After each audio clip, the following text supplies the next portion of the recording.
Hello mga ka-paintek, ito ngayon yung usong-uso na pang-thread ng mga PVC pipe. So napakaganda nito sa halagang 100 pesos lang. Meron ka ng pang-thread ng pipe mga ka-paintek.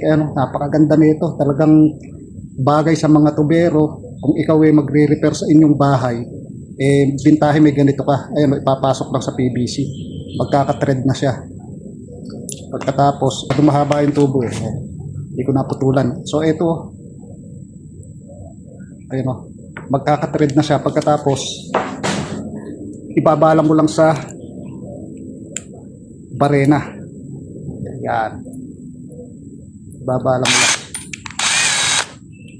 magkaka-thread na yung ayun o, PVC pipe mga kapaintek.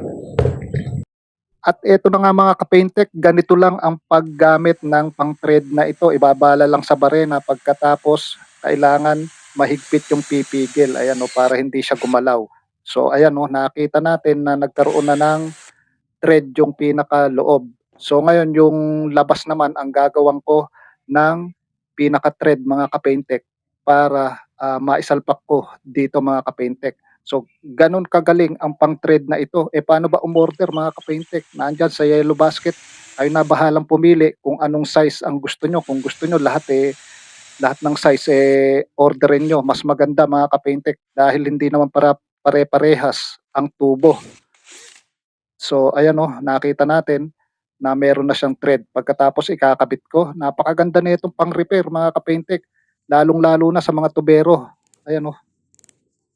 Kung gusto mong mag-DIY pagkatapos ikaw na lang gumawa, pwedeng-pwede. Ayan o.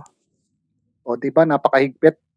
Hindi mo na matatanggal yan kahit hindi mo na gamitan ng solvent mga kapaintek.